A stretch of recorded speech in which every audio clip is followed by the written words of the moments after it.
Okay, hello everyone. It's midnight and I'm gonna cross pollinate. Actually, I'm going to pollinate this Weber cereus flower with its own pollen, and I am now going to remove the bag. And I'm doing this because I'm going to pollinate. I'm going to I am going to check for self-fertility. You see the stigma? You see how this stigma is closed? I'm going to pry it open. I'm going to hold it and pry it open with the blunt end of the brush. I'm going to grab, this is a clean brush. Yeah, there's a lot of pollen here. You can see all the pollen now on the brush. Can you see it? I'll put it on the stigma. I'm going to brush all of this pollen on the stigma.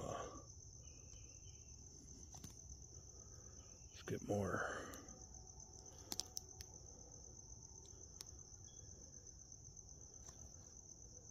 So I put this bag before the flower opened.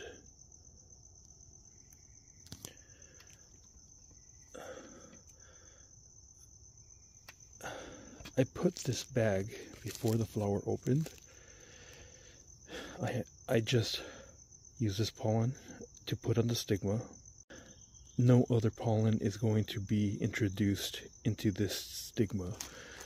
I am going to bag it again. And I will remove this bag in about 2 days, or maybe a day, after the flower completely closes. And I'm putting this really tight. You can see no bugs are going to get in here. So we will see. I will do an updated video to see if this is in fact self-sterile or self-fertile. Stay tuned. This is a Weber cereus here, and I am checking for self-fertility.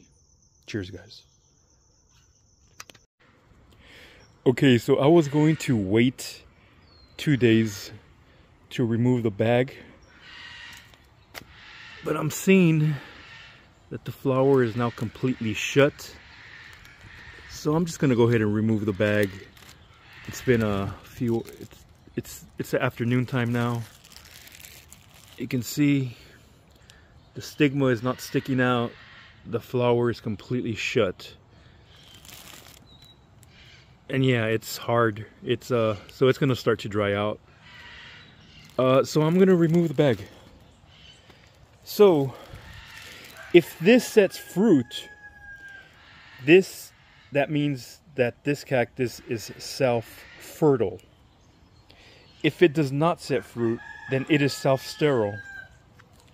There's a similar cactus within the same genus called Weber cereus weberbaurei, which has a couple sets of chromosomes, and it is said to be self-fertile. So I'm wondering if this one is also self-fertile. So we'll see. Some people call it self-compatible. You call it what you want. I'm testing the fertility. I want to make sure this pollen will pollinate the ovaries, which are down here. So we'll see. Earlier in the video, in the morning, you saw me tapping the stigma. I often do it because the pollen has to work its way down into the ovaries. So it's a habit I have of, I tend to tap the stigma a little bit or move it around.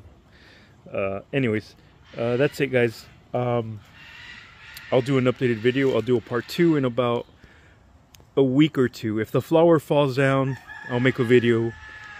And if not, after about 2 weeks, we'll see. We'll see once. We'll be able to tell soon. See this bottom part? This should start to swell if it was pollinated. So let's see, let's hope it sets fruit, and we'll see. If this doesn't set fruit, then it's self-sterile. And I have another bud here, barely coming out right there, which I will try multiple sources of pollen to try to pollinate it. But I'm already growing a bunch of seedlings. I have many seedlings, and I uppotted a few of them because they were really clustered together. I need to wet them though. They're a little too dry, but you could see they're babies. Look at this. Baby seedlings. And it set fruit on its own, but I'm not sure. It was open pollinated, so I'm not sure if it was crossed with something or not. So if it proves to be self-sterile, then chances are these are 100% pure seed, which was pollinated by its own pollen, maybe. Or maybe it was crossed. But regardless, I'm going to grow these seedlings. I have like 100 or 2. I don't know. I have many seedlings that I grew, that I sowed. And I need to wet these. Seedlings likes to be wet, like to be a little moist when they're this small. But I took them outside, and they're getting some semi-hard grown treatment because they get some sun, some full sun, and then they get some filtered sun. Under this big tree, under this tree, this kind of filters the sun, and this one does too. But yeah, you can see all these trees, the sun's over here. See above, so this filters the sun. I have a bunch of seedlings here. I have stuff in the greenhouse. What I'm trying to experiment with is growing them completely outside under some filtered sun instead of in the greenhouse where it gets really hot, which is good for the winter, that it'll keep the cold out. But as it gets warmer, I want better airflow. So I'm trying to grow some of these seedlings out here. They're looking pretty happy growing out here. This Penocerius Lacero Cardenacii. I have some little Littoralis seedlings. They're looking pretty good. Some were too small. I don't know if these little ones are gonna make it, but these little ones will. But you know, sink or swim. If they die, I mean, whatever can take full sun in the morning will survive. Everything else is looking good. These are a bunch of Trichoserius I have here. Some Querétaroensis from Purple Fruit. Some Cereus hybrids. Camarapanis crossed with Rosiflores. Anyways, these are some oh, I have more over here. Those were some Pecicerius, or if you want to call it Stenocerius Hollianus, crossed with Thurbury. Some people say Thurbury. These are these guys. They do look like Hollianus, little baby Hollianus. Look at this. But the parent plant, the pollen source, is Stenocerius Thurbury, however you want to pronounce that. Anyways, guys, I know I go off on tangents, but right now that I'm talking about growing seedlings outside, these get a little more sun. These are some, these are really beefing up. These are Querétaroensis, and I used Pecicerius weberi pollen, and they're really beefing up. These are more of the purple Querétaroensis, and I don't know if you could tell the difference, but they do look a little different. This is the parent plant, the father plant, the pollen source is weberi, and this I'm not sure.